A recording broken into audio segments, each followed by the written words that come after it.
Hania novels پیش کرتا ہے الف ناول کی دوسری قسط، جہاں کہانی صرف الفاظ نہیں بلکہ روح کی سرگوشی بن جاتی ہے۔ یہ وہ مقام ہے جہاں محبت، تلاش اور فنا کے راستے صوفیانہ رنگ میں ڈھلنے لگتے ہیں۔ ہر منظر میں ایک ایسا راز چھپا ہے جو بندے کو اپنے رب کے قریب لے جاتا ہے۔ آئیے دل کو تھام کر اس سفر میں داخل ہوں، کیونکہ یہاں کہانی نہیں، روح بیدار ہوتی ہے۔ یہ ہے الف ناول، جہاں لفظ ختم اور معرفت شروع ہوتی ہے۔ وہ گلاس پینٹ ہاؤس جیسے قبل اسلام کے کعبہ جیسا منظر پیش کر رہا تھا، جہاں اہدنا الصراط المستقیم کی اس خطاطی کے نیچے اور ارد گرد ہر طرف بت ہی بت تھے۔ پہلی نظر میں کوئی بھی اس پینٹ ہاؤس کو سراہے بغیر نہیں رہ سکتا تھا۔ وہ ڈیزائن کرنے والے کے بہترین ہنر اور عمدہ ذوق کا عکاس تھا، اور پہلی بار وہاں آنے والے کو کچھ دیر کے لیے مسحور کر دینے کی خصوصیت رکھتا تھا۔ سٹنگ ایریا کے باہر اوپن ٹیرس اور روف گارڈن تھا، اور اس سے پرے، بہت پرے، پس منظر میں سمندر کا ٹھاٹھے مارتا پانی اور اس میں چلتی پھرتی کشتیاں۔ سٹنگ ایریا کو ٹیرس سے الگ کرنے والی دیوار شیشے کی تھی، جس میں چند ایک لکڑی کے پینل تھے، اور جو بھی سٹنگ ایریا میں کھڑا ہوتا وہ ٹیرس اور وہاں سے دور سمندر کی لکیر بنا کسی دقت کے دیکھ سکتا۔ اس پینٹ ہاؤس کے سٹنگ ایریا میں اس کیلی گرافی مجسموں اور پینٹنگز کے علاوہ دوسری نمایاں چیز اس کی ایک دیوار کے ساتھ رکھے ایک شیلف میں ایوارڈ، ٹرافیز اور شیلڈز کا ایک انبار تھا، اور اسی شیلف کے اوپر دیوار پر لگے ہوئے بہت سے فوٹو فریمز، جن میں ایک مرد بہت سے فنکشنز اور ایونٹس میں بہت سے ناموں، اداکاروں اور اداکاراؤں کے ساتھ نظر آ رہا تھا۔ کچھ فریمز میں وہ مختلف میگزینز کے سرورق پر مختلف ہیڈنگز کے ساتھ نظر آ رہا تھا۔ ایوارڈز اور ان فوٹو فریمز کی وہ دیوار اس کیلی گرافی کی دیوار کے بالکل سامنے تھی، اور دونوں دیواروں کے درمیان موجود سٹنگ ایریا میں بیٹھنے کے لیے مختلف شکلوں اور قسموں کا فرنیچر پڑا ہوا تھا۔ وہ گلاس پینٹ ہاؤس قلب مومن کی وہ جنت تھی جس کے عشق میں وہ مبتلا رہتا تھا، اور وہاں ہونے والی پارٹیز میں شریک ہونے والے اس کے دوست بھی۔ وہ انڈسٹری کا نامور فلم ڈائریکٹر تھا، جو ایک ایڈورٹائزنگ ایجنسی بھی چلاتا تھا، اور کمرشل فلمز کرنے سے پہلے وہ پاکستان کے چند بڑی ایڈورٹائزنگ ایجنسیوں کے ساتھ آرٹ ڈائریکٹر کے طور پر کام کر چکا تھا۔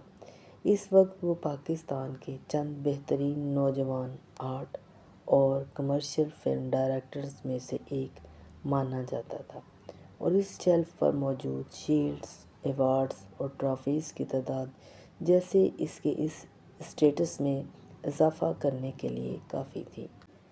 رشنا کدوئی اس وقت اپنے ٹی وی شو کے لیے قلب مومن کے ایک انٹرویو کے لیے اس پینٹ ہاؤس پر اپنے عملے کے ساتھ موجود تھی، اور اس جگہ کو دیکھ کر ویسے ہی مرعوب ہوئی تھی جیسے وہاں پہلی بار آنے والا کوئی اور بھی نوارد ہو جاتا۔ اس نے قلب مومن کے بارے میں جتنا سن رکھا تھا، اتنی ہی شہرت اس نے اس پینٹ ہاؤس کی نائٹ پارٹیز کی بھی سن رکھی تھی، اور آج وہ بالآخر مہینوں بعد قلب مومن سے انٹرویو کے لیے وقت لینے میں کامیاب ہو گئی تھی۔ اس کا عملہ اس وقت سٹنگ ایریا کے ایک حصے کو اس انٹرویو کے لیے منتخب کر کے وہاں لائٹنگ وغیرہ کرنے اور کیمرہ ایڈجسٹ کرنے میں مصروف تھا، اور رشنا کدوئی قلب مومن کے اسسٹنٹ کے ساتھ گپ شپ کرنے میں، جس نے یہاں ان کا استقبال کیا تھا، اسی نے انٹرویو کے لیے قلب مومن سے معاملات طے کیے تھے۔ اگلی فلم کے لیے آڈیشن کب سے سٹارٹ کر رہے ہو تم لوگ؟ رشنا کادوائی نے مومن کے اسسٹنٹ داؤد سے پوچھا۔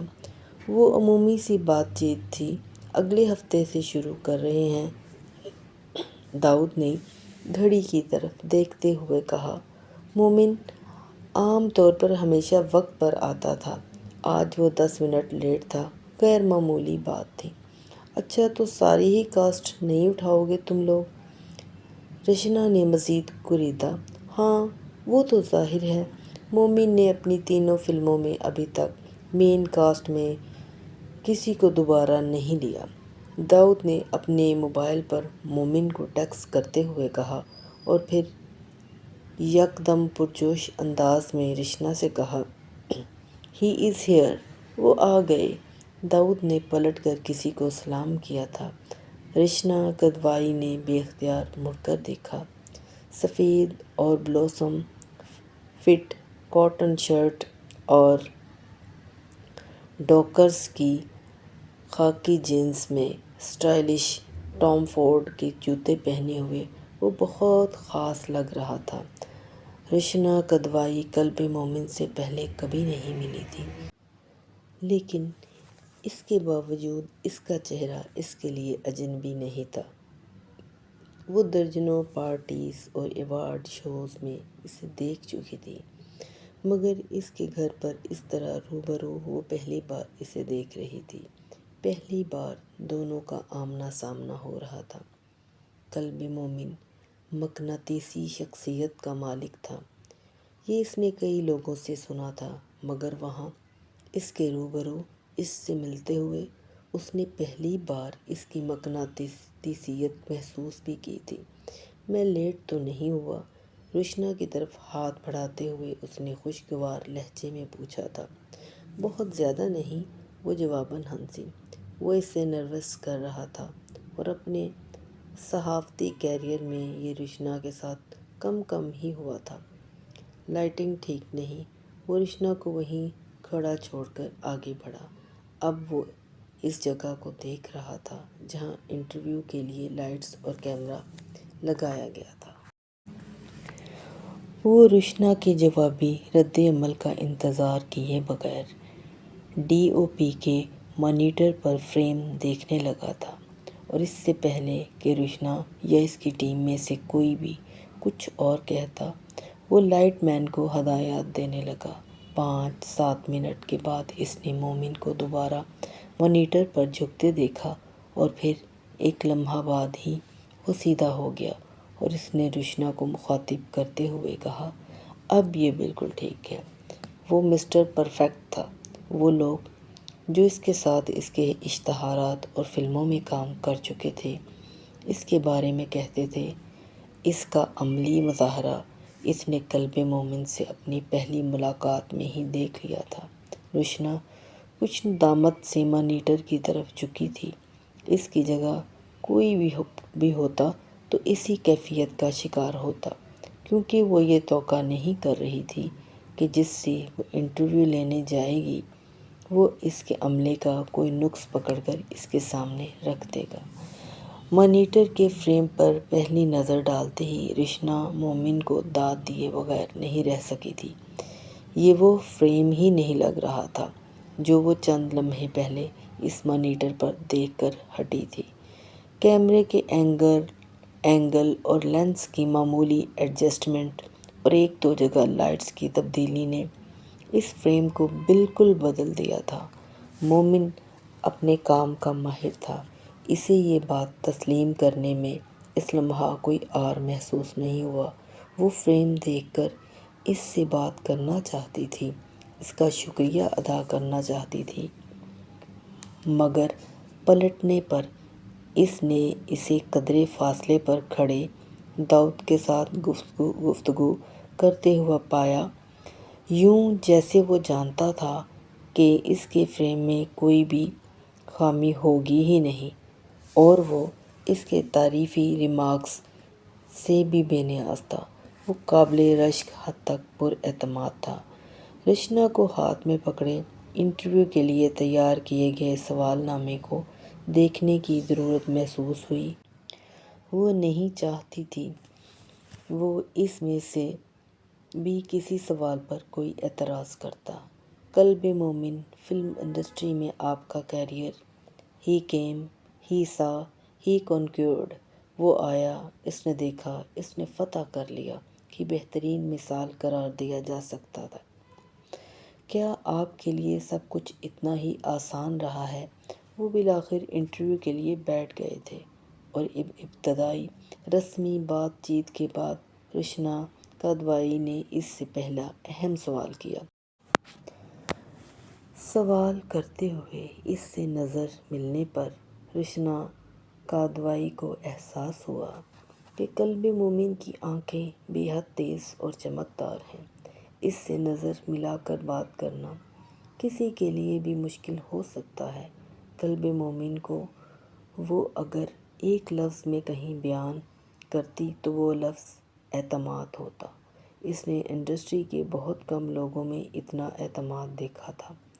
اس کے سامنے بیٹھا بندہ گڑبڑا جاتا تھا۔ ٹانگ پر ٹانگ رکھے، کرسی کے دونوں بازوؤں پر ہاتھ رکھے، اس نے رچنا کا سوال سنا، مسکرایا اور پھر بولا، اس سے بھی زیادہ آسان رہا ہے میرا سفر۔ میں مانتا ہوں میں خوش قسمت رہا ہوں اس فیلڈ میں آنے کے لیے۔ مجھے کسی مخالف کا سامنا نہیں کرنا پڑا۔ اس نے بڑے اعتماد سے جواب دیا۔ رچنا نے اس کے بارے میں بہت کچھ سنا تھا۔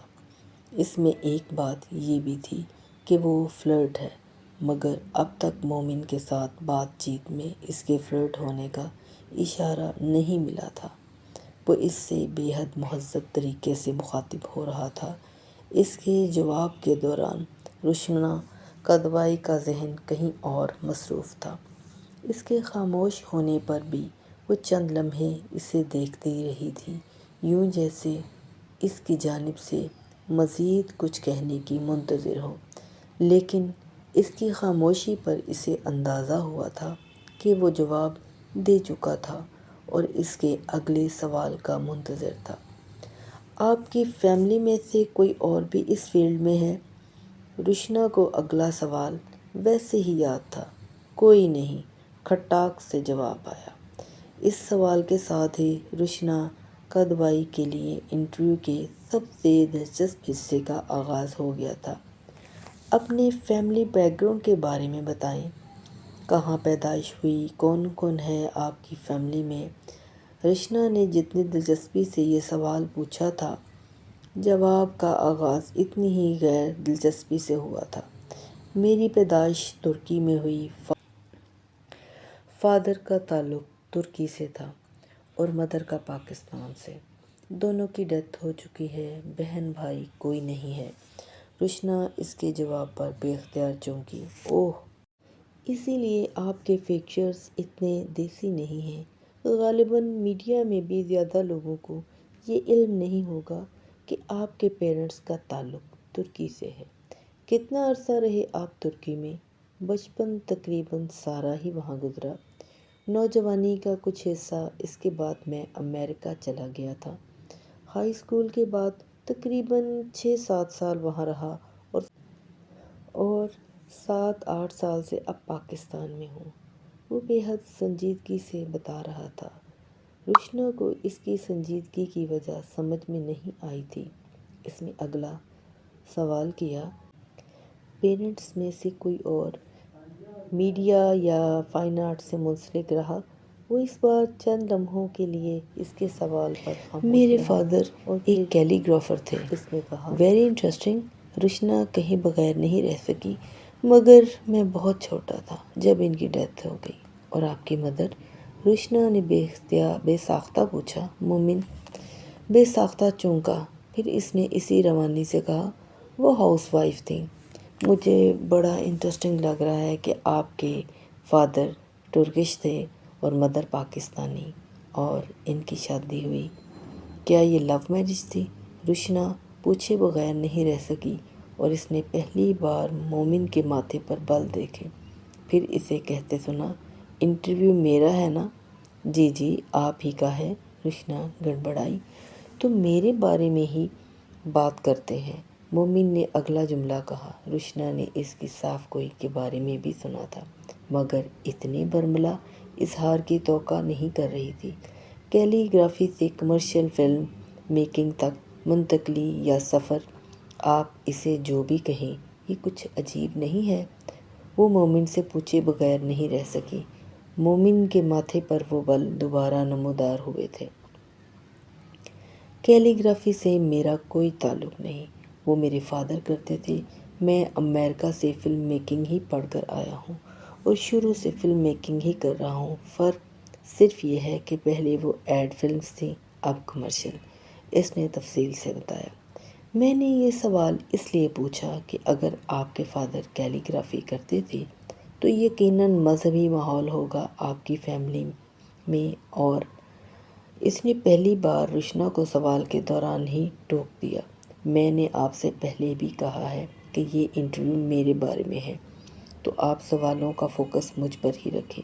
میرے پیرنٹس کیا کرتے تھے اور کیا نہیں، انٹرویو اس بارے میں نہیں ہے۔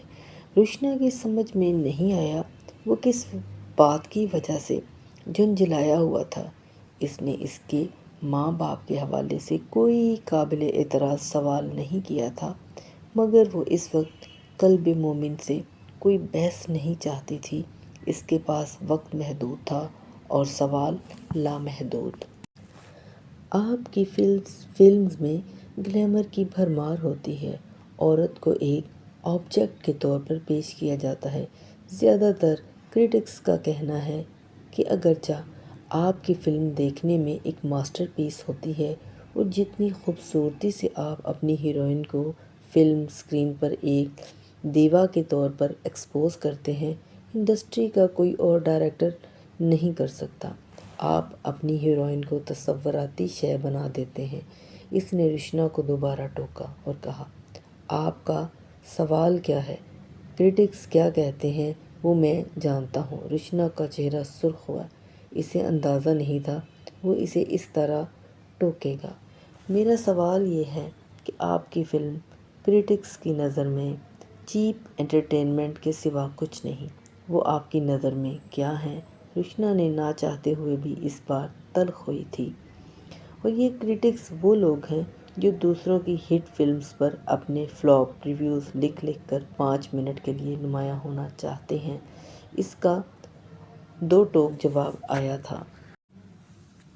میری نظر میں میری فلمز میرے لیے آبجیکٹ آف فینٹیسی ہیں، تصورات کی تجسیم ہیں۔ میں وہ بناتا ہوں جو مجھے انٹرٹین کرتا ہے، اور وہ اچھی ہیں یا بری اس کا فیصلہ باکس آفس کرتا ہے، کرٹکس کے 2 اور 3 سٹارز ریویوز نہیں۔ اس نے بات جاری رکھتے ہوئے کہا، آپ جو بھی کہیں، یہ بات تو ایک فیکٹ ہے۔ آپ اپنی فلمز میں عورت کو ایک آبجیکٹ شے کے طور پر پیش کرتے ہیں۔ وہ ایک باربی ڈال سے زیادہ کچھ نہیں ہوتی۔ گلیمر گلیمر گلیمر، رشنا نے اپنی بات پر اصرار کرتے ہوئے کہا۔ قلب مومن کی صاف گوئی نے یکدم جیسے اسے بھی بے حد منہ پھٹ بنا دیا تھا۔ یہ قلب مومن نہیں کرتا، یہ پوری دنیا کی فلم انڈسٹری کرتی ہے۔ 80% فلمز عورت ہی کے گرد گھومتی ہیں، اس کے جسم، اس کی خوبصورتی، اس کے گلیمر کے گرد۔ میں آرٹ فلمز بنانا نہیں چاہتا جن کو دیکھنے کے لیے وہ کرٹکس بھی سینما نہیں جاتے اور صرف ٹریلر دیکھ کر ورلڈ کلاسک قرار دیتے ہیں۔ آپ بہت بلانٹ، منہ پھٹ ہیں، رشنا کہے بغیر نہیں رہ سکی۔ یہ خامی ہے کیا؟ اس نے فوراً پوچھا۔ نہیں، میں جانتی ہوں یہ آپ کی کامیابی کی عنایت ہے۔ کامیابی میں ہر شخص بلانٹ ہوتا ہے، رشنا نے کہا۔ وہ اس بار مسکرایا اور اس نے کہا، میں ناکامی میں اس سے زیادہ بلانٹ ہوں گا۔ ڈونٹ وری، رشنا بھی مسکرا دی۔ اب اگر کامیابی کے بارے میں بات شروع ہو ہی گئی ہے تو آپ بتائیں، آپ کے نزدیک کامیابی کیا ہے؟ کامیابی وہ ہے جو سر چڑھ کر بولے، جس کے بارے میں آپ خود نہیں دنیا بات کرے، لوگ آپ جیسا بننے کے لیے آپ سے جیلس ہوں۔ میں انوائے رش کی بات نہیں کر رہا، جیلسی حسد کی بات کر رہا ہوں۔ اسٹیج پر آپ کھڑے ہوں اور نیچے دنیا کا ہر شخص آپ کا دشمن۔ روشنا کو لگا وہ مذاق کر رہا تھا، مگر اس کے چہرے کا اطمینان روشنا کے اس اندازے کی نفی کر رہا تھا۔ کامیابی دائمی نہیں ہوتی، اس کا ایک وقت ہوتا ہے اور وہ وقت گزر جاتا ہے۔ روشنا نے جیسے اسے یاد دہانی کرائی۔ پھر دشمنوں اور حاسدین کے اس گروہ کا آپ کیا کریں گے؟ پھر یہ میرے ساتھ نہیں ہوں گے، اگلے کامیاب آدمی کے پیچھے ہوں گے۔ وہ اسی طرح اطمینان سے مسکرایا۔ روشنا اس کی حاضر جوابی سے محظوظ ہوئی۔ آج ایوارڈز ہو رہے ہیں، آپ اور آپ کی فلم کو نامزد کیا گیا ہے، کیا توقعات ہیں؟ روشنا نے آخری سوال کیا۔ آئی ول ون آل، قلب مومن نے اسی پر اعتماد لہجے اور گہری مسکراہٹ کے ساتھ کہا، جو روشنا کو اس کا شناختی نشان لگی تھی۔ اور اگر نہ جیت سکے تو؟ وہ پوچھے بغیر نہیں رہ سکی۔ تو ایوارڈ کا بائیکاٹ کر دوں گا، اسی روانی اور اطمینان سے جواب دیا۔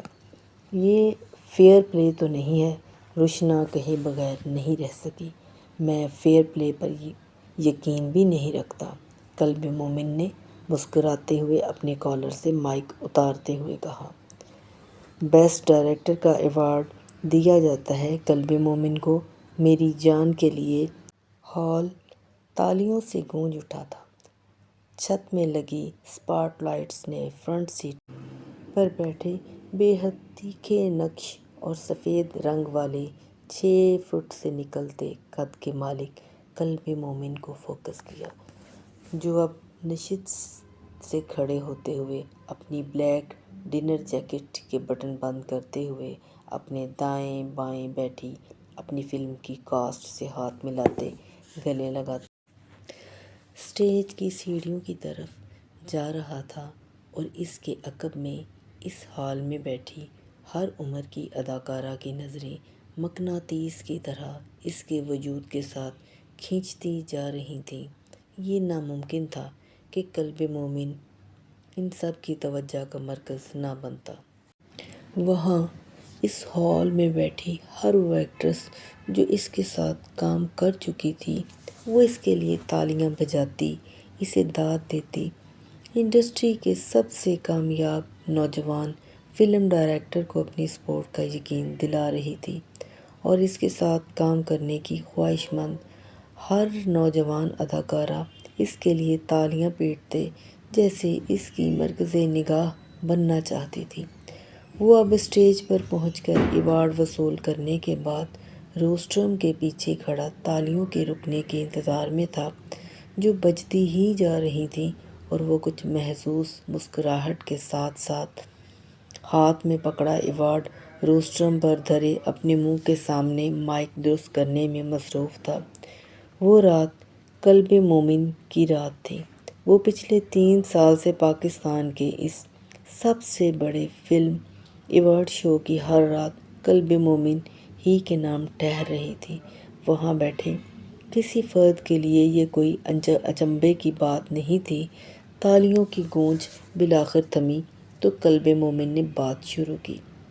امریکن لب و لہجے میں بولی جانے والی انگلش میں اس نے وہاں بیٹھے لوگوں کا شکریہ ادا کیا، اپنے لیے اور اپنی فلم کے لیے پاپولر ووٹ دینے والے لوگوں اور اپنی کاسٹ کا شکریہ ادا کیا، اور اس کے بعد اس نے اس ایوارڈ شو کی انتظامیہ پر بجلی گراتے ہوئے ایوارڈز کی جیوری کو بری طرح رگیدا تھا، کیونکہ اس سال پہلی بار اس کی فلم تمام نامزدگیاں نہیں جیت سکی تھی۔ بیسٹ ٹائٹل ٹریک قلب مومن کے دیرینہ حریف احسن ملک کی فلم کو دے دیا گیا تھا۔ نہ صرف یہ بلکہ بیسٹ سینماٹوگرافی کا ایوارڈ بھی اسی کی فلم کو دیا گیا تھا، اور قلب مومن یہ ہضم نہیں کر سکا تھا۔ اس کے لیے جیتنے والے 6 ایوارڈز سے زیادہ اہم ہارنے والے 2 ایوارڈز تھے۔ اسٹیج پر کھڑا وہ ایوارڈ شو کی انتظامیہ اور جیوری دونوں کی بری ججمنٹ پر اعتراض بھی کر رہا تھا اور ہال کو اس وقت سانپ سونگھا ہوا تھا۔ وہ ایوارڈ شو لائیو نہیں جا رہا تھا اور اس شو کی انتظامیہ، جو ایک ملٹی نیشنل کمپنی سے منسلک تھی، اپنی مرضی کی چیزیں حذف کر سکتی تھی، مگر قلب مومن کی اتنی کھلی تنقید، اور وہ بھی اس پوری انڈسٹری کے سامنے، جس میں سے کوئی بھی اس ایوارڈ شو کی انتظامیہ کے سامنے منہ تو کیا زبان بھی ہلا نہیں سکتا تھا۔ اس کمپنی کی بیک سٹیج اور فرنٹ رو میں بیٹھی ہوئی انتظامیہ کو ہضم نہیں ہوئی تھی، مگر کوئی مائک کا لال انڈسٹری کے سب سے تگڑے اور کامیاب ڈائریکٹر کو چپ کروانے کی کوشش بھی نہیں کر سکتا تھا۔ قلب مومن اپنی تقریر ختم کرنے کے بعد اپنا ایوارڈ اٹھا کر اسٹیج کی سیڑھیوں کی طرف واپس جانے لگا تو نہ صرف ہال میں ایک بار پھر تالیوں کا شور گونجنے لگا، بلکہ انتظامیہ کی بھی جان میں جان آئی تھی۔ اسپاٹ لائٹس سے اس کی سیٹ تک کے سفر کو تب تک کور کرتی رہیں جب تک وہ دوبارہ اپنی کرسی پر نہ بیٹھ گیا، اور تالیاں تب تک بجتی رہیں جب تک اسٹیج پر اگلی کیٹیگری کی اناؤنسمنٹ نہ شروع ہو گئی۔ وہ سب جو قلب مومن اسٹیج پر کہہ کر آیا تھا، صرف قلب مومن ہی کہہ سکتا تھا، اور وہ انتظامیہ صرف قلب مومن سے ہی سن سکتی تھی۔ قلب مومن اپنی سیٹ پر آ کر بیٹھا تو ہال میں بیٹھے ہوئے بہت سے اداکار اور اداکارائیں اپنی سیٹوں سے اٹھ اٹھ کر اس کے قریب آ آ کر اسے مبارکباد دینے لگے۔ وہ اس وقت وہاں بادشاہ کی طرح بیٹھا ہوا تھا، اور یہ ممکن نہیں تھا کہ بادشاہ کو کورنچ نہ بجا لائی جائے۔ مومن مومن کوئی مسئلہ ہو گیا؟ اس ملٹی نیشنل کمپنی کی اہم خاتون عہدیدار تقریباً بھاگتی ہوئی پھولے ہوئے سانس کے ساتھ مومن کی سیٹ پر پہنچی تھی۔ وہ بے حد معذرت خواہانہ اور مدافعانہ انداز اپنائے ہوئے تھی، اور ان دو ایوارڈز کو جو قلب مومن کی فلم کے بجائے ایک دوسری فلم کو دے دیے گئے تھے، اس کے لیے وضاحتوں پر وضاحتیں دے رہی تھی۔ اسٹیج پر اگلی کیٹیگری سے پہلے ایک پرفارمنس کا اعلان ہو رہا تھا، اور فرنٹ رو میں قلب مومن کو صفائیاں اور وضاحتیں دیتے ہوئے اس برانڈ سے منسلک لوگوں کا حال برا ہو رہا تھا۔ آخری ایوارڈ بیسٹ فلم کا تھا، اور وہ ایوارڈ اگر قلب مومن کے علاوہ کسی دوسرے کی فلم کو ملتا تو قلب مومن وہاں کھڑے کھڑے انتظامیہ کو سولی پر لٹکا دیتا۔ وہ متکبر تھا۔ متکبر چھوٹا لفظ تھا۔ وہ منتقم مزاج کا تھا اور اسے جائز سمجھتا تھا، زود و رنج تھا اور اسے اپنا حق سمجھتا تھا، اپنے آرٹ کو سب سے برتر سمجھتا تھا اور اپنے ٹیلنٹ کو لاسانی۔ وہ اس انڈسٹری کے لوگوں کے ساتھ وہی کرتا تھا جو اس انڈسٹری کے لوگ کم کامیاب لوگوں کے ساتھ کرتے تھے۔ فلم انڈسٹری نام کی پوجا کرتی تھی، اور قلب مومن کا نام ہی کافی تھا۔ فلم انڈسٹری کامیابی کے سکے کے علاوہ کسی اور سکے کو نہیں مانتی۔ اس سکے پر آج کل قلب مومن کا نام اور چھبی گدی ہوئی تھی۔ فلم انڈسٹری اگر ستارہ پرست تھی تو قلب مومن کے علاوہ پچھلے 3 سال میں آسمانِ فلم پر کسی ڈائریکٹر کا ستارہ نہیں چمکا تھا۔ تو قلب مومن کو اگر گھمنڈ ہوتا تو کیوں نہ ہوتا؟ وہ اگر ہر ایوارڈ کو چھین کر بھی لے جاتا تو کیوں نہ لے جاتا؟ وہ ناز نخرے نہ دکھاتا تو کیوں نہ دکھاتا؟ جب اس کی ہر فلم باکس آفس پر بزنس کے نئے ریکارڈ بنا رہی تھی، اور ہر پروڈیوسر اس کے ساتھ فلم فائنانس کرنے کے لیے پاگل ہو رہا تھا، ہر اداکار اور اداکارہ اس کے ساتھ کام کرنے کے لیے اس کے آفس کے چکر کاٹ رہے تھے، اگر عروج ہما تھا تو یہ ہما قلب مومن کے سر پر بیٹھا ہوا تھا۔ وہ اپنی لائنز کب سے یاد کیے اب سیٹ پر ہیروئن کے انتظار میں ٹیم کے دوسرے لوگوں کی طرح بیٹھی ہوئی تھی۔ یہ اس سیٹ پر تقریباً روز کا معمول تھا۔ ثانوی کرداروں میں کام کرنے والے وقت سے بھی بہت پہلے سیٹ پر موجود ہوتے اور مرکزی کردار کرنے والوں میں سے کوئی نہ کوئی ڈائریکٹر اور پروڈیوسر کو اپنی عدم موجودگی سے کھپا رہا ہوتا۔ سیٹ کے ایک کونے میں وہ ثانوی کردار ادا کرنے والی چند دوسری لڑکیوں کے ساتھ بیٹھی ہوئی تھی۔ سیٹ پر چائے دی جا رہی تھی اور وہ سب بھی اپنا اپنا کپ پکڑے اس کونے میں گپ شپ میں مصروف تھیں۔ ان کی گپ شپ اپنے کیریئر کے بارے میں، ان کی پلاننگ، ان کے آنے والے پروجیکٹس اور حال میں مختلف سیٹس پر ہونے والے تجربات کے علاوہ بڑے اسٹارز کے بارے میں سنی سنائی افواہوں کو چشمدید رپورٹ میں تبدیل کر کے پیش کرنا ہوتا تھا۔ مسالہ دار چٹپٹی خبریں جنہیں سنا کر انہیں یہ تسلی رہتی تھی کہ یہ سب انسان ہی ہیں اور سب گڑھے کھودتے اور ان میں گرتے رہتے ہیں، اپنے لیے بھی اور دوسروں کے لیے بھی۔ اس وقت ایسا ہی ایک گوسپ سیشن ہو رہا تھا۔ مومنہ چپ چاپ بیٹھی چائے کی چسکیاں لیتے ہوئے وہ سب خبریں سن رہی تھی جو اس کے کانوں سے کہیں آگے دماغ میں رجسٹر ہی نہیں ہو رہی تھیں۔ دماغ میں اپنے ہی بکھیڑے تھے، اپنے ہی مسئلے۔ وہاں بیٹھ کر چائے پیتے ہوئے اور ان کی باتیں سنتے ہوئے وہ پورے مہینے کے بجٹ کے بارے میں جوڑ توڑ کرتی رہتی تھی اور جہانگیر کے اخراجات کا بھی۔ اس نے کچھ فاصلے پر کھڑے ڈائریکٹر کو فون پر اس سیریل کی ہیروئن سے بات کرتے سنا جو عادتاً لیٹ تھی اور جس کے ساتھ مومنہ کا اگلا سین تھا، اور اس ایک سین کے لیے مومنہ سلطان صبح سے آ کر بیٹھی ہوئی تھی، لیکن ہیروئن ندارد: نشا، تم ایک اور گھنٹہ لیٹ ہوئی نا تو پورا دن ضائع ہو جائے گا ہمارا۔ 4 گھنٹے کے لیے آؤ گی تو کتنے سینز نکالیں گے ہم؟ پلیز آ جاؤ اب، پروڈیوسر نے مجھے پاگل کر رکھا ہے یہاں، پلیز۔ مومنہ نے ڈائریکٹر کو تقریباً بے چارگی کے عالم میں گڑ گڑاتے سنا تھا۔ وہ اب فون بند کر کے اسسٹنٹ سے کہہ رہا تھا، آ رہی ہے نشا، تم ریہرسلز کرواؤ۔ اسسٹنٹ نے کچھ جھنجھلا کر ڈائریکٹر سے کہا تھا، کتنی ریہرسلز کرواؤں، صبح سے ریہرسلز ہی ہو رہی ہیں۔ مومنہ نے اسسٹنٹ کو بھی جھنجھلاتے دیکھا۔ وہ چائے کا کپ ایک گھونٹ میں خالی کر کے اسپاٹ بوائے کو تھما دیا۔ بس ہمیں بٹھا چھوڑتے ہیں 3 گھنٹے کے لیے، اس نے اپنے برابر بیٹھی ایک ایکسٹرا لڑکی کو کہتے سنا۔ قسمت کہتے ہیں اسے، دوسری نے جواباً کہا تھا۔ وہ ایک خاموش تماشائی تھی اور ایسے موقعوں پر تو جیسے اس کے سارے لفظ ہی کہیں گم ہو جاتے تھے۔ کسی بھی سیٹ پر سب سے بے ضرر وجود مومنہ سلطان ہی کا ہوتا تھا۔ اس کی کسی چیز کے بارے میں کوئی رائے نہیں ہوتی تھی، ہوتی بھی تھی تو وہ اس کے لب پر نہیں آتی تھی۔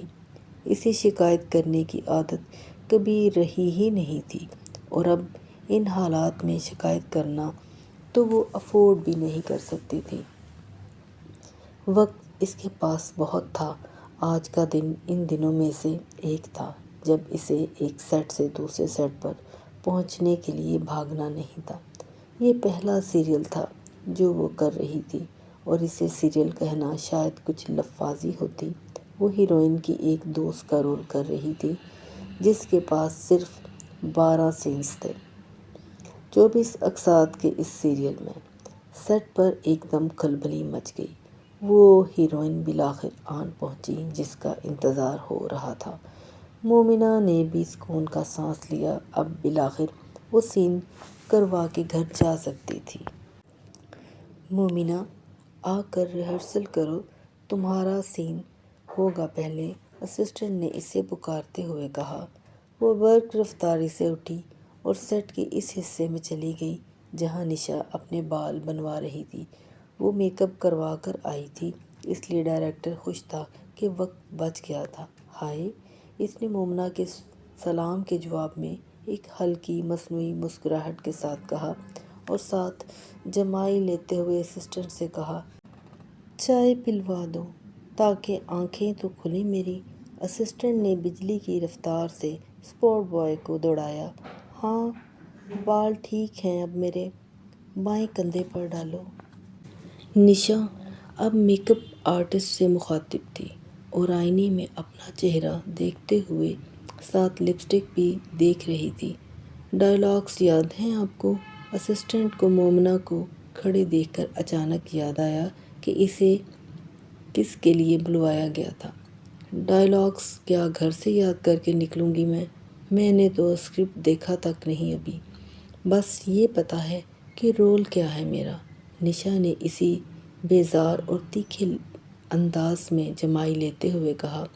وہ پچھلی رات ہی بیرون ملک چھٹیاں گزار کر آئی تھی اور اب اگلی صبح ہی سیٹ پر آ کر شوٹنگ کروانا وہ اپنی بیزاری کو بالکل حق بجانب سمجھ رہی تھی۔ مومنہ، تم ذرا لائنز دہراؤ اپنی، میں میڈم کی دہراتا ہوں، اسسٹنٹ نے مومنہ سے کہا تھا۔ نشا اسسٹنٹ پر تپی۔ چائے تو پینے دو مجھے، آرٹسٹ ہوں میں اور بھی سیریل کی مین لیڈ، مزدوروں کی طرح ٹریٹ مت کرو مجھے۔ مومنہ اور اسسٹنٹ ایک دوسرے کو دیکھ کر چند لمحوں کے لیے ہکا بکا رہ گئے، پھر اسسٹنٹ نے فوری طور پر نشا سے معذرت کرنا شروع کر دی۔ وہ اس فیلڈ میں بغیر غلطی کے ان معذرتوں کا اتنا عادی ہو چکا تھا جیسے کسی جھگڑالو سسرال میں آنے والی غریب خاندان کی بہو، جس کی زبان پر سلام کے بعد پہلا جملہ معاف کر دیں ہوتا ہے۔ نشا کا غصہ کچھ ٹھنڈا ہوا، وہ اب چائے کی چسکیاں لے رہی تھی۔ مومنہ اب بھی کھڑی تھی، اسکرپٹ ہاتھ میں لیے۔ اچھا، ذرا دہراؤ میری لائنز، اس نے بالآخر چائے کا کپ خالی کر کے اسپاٹ بوائے کو تھمایا۔ میک اپ آرٹسٹ سے ایک بار پھر برش اور پاؤڈر لگوایا اور پھر اسسٹنٹ سے کہا جو طوطے کی طرح اس کے جملے دہرانے لگا تھا۔ 15 منٹ وہ اسے جملے یاد کرواتا رہا اور مومنہ وہیں کھڑی دیکھتی رہی۔ وہ پچھلے آدھے گھنٹے سے بلا مقصد وہاں کھڑی تھی، لیکن وہ کسی سے نشا کی طرح یہ نہیں کہہ سکتی تھی کہ اسے بلا وجہ کیوں وہاں کھڑا کیا گیا ہے جبکہ سین ابھی تیار ہی نہیں ہے۔ وہ ثانوی کردار تھی، اپنی حیثیت اور اوقات جانتی تھی۔ وہ یہ نہیں چاہتی تھی کہ ڈائریکٹر اور اسسٹنٹ نشا کی ساری فرسٹریشن اس پر اتاریں۔ 15 منٹ بعد بالآخر نشا کو ڈائیلاگ یاد ہو گئے۔ وہ اب سین کے لیے تیار تھی۔ ایکشن کی کیو کے ساتھ ہی مومنہ نے اپنی لائنز بولنا شروع کر دیں۔ میں تمہاری دوست ہوں، تم اس طرح کے الزامات نہیں لگا سکتی مجھ پر، وہ بھی صفائی کا موقع دیے بغیر۔ اس نے نشا کی آنکھوں میں آنکھیں ڈالتے ہوئے اپنے ڈائیلاگس بولے۔ وہ ایک دوسرے کے آمنے سامنے کھڑی تھیں۔ میرے بس میں ہو تو تمہیں جان سے مار دوں، نشا نے جواباً غصے میں کہا۔ مومنہ نے یکدم اس کے ہاتھ پکڑے اور اپنی گردن تک لاتے ہوئے بے حد جذباتی انداز میں کہا، مار دو، اگر میرے مر جانے سے دوستی بچ سکتی ہے تو مجھے یہ بھی قبول ہے۔ نشا نے اس سے ہاتھ چھڑانے کی کوشش کرتے ہوئے کہا، تم نے یہ بات مجھے پہلے کیوں نہیں بتائی؟ اتنا بڑا راز؟ کٹ کریں۔ نشا اپنے ڈائیلاگس آخری منٹ پر بھول گئی تھی اور اس نے یکدم سین کٹ کروایا تھا۔ ڈائریکٹر اور ڈی او پی بے اختیار جھنجھلائے تھے۔ سین ختم ہوتے ہوئے خراب ہو گیا تھا۔ ڈائیلاگ دہراؤ میڈم کے، ڈائریکٹر نے اسسٹنٹ سے کہا، مگر اس سے پہلے کہ اسسٹنٹ کچھ کہتا، نشا نے بے حد خفگی سے کہا، ڈائیلاگس ہیں ہی بکواس میرے، ساری لائنز اس کو دی ہوئی ہیں، مجھے بس اتنا بڑا راز دے کر بٹھایا ہوا ہے۔ ڈائیلاگ کم کریں اس کے ڈائریکٹر صاحب، وہ میرا سین کھا رہی ہے، آپ کو نظر نہیں آ رہا؟ مومنہ ہکا بکا کھڑی تھی اور ایسا ہی حال عملے اور ڈائریکٹر کا تھا۔ مومنہ کا خیال تھا وہ اپنے ڈائیلاگس بھولنے کی وجہ سے شرمندگی میں یہ سب کہہ رہی ہے۔ اسے یہ اندازہ نہیں ہوا تھا کہ وہ اس کی پرفارمنس اور ایکسپریشنز سے پریشان ہوئی تھی۔ نشا سیریلز کرتے کرتے نئی نئی 2 فلمیں کر کے آئی تھی اور فلم کی طرح وہ بھی آتے ہی مقابل کے ڈائلاگز کٹوانے بیٹھ گئی تھی۔ وہ سٹار پاور تھی اور مومنہ بیچارگی کے عالم میں مین فریم کے اندر ویسے کی ویسے ہی کھڑی تھی۔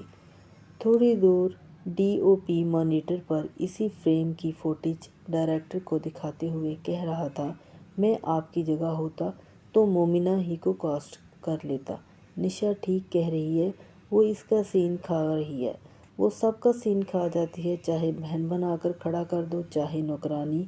مومنہ کے ایکسپریشنز کے سامنے کوئی نہیں ٹھہر سکتا۔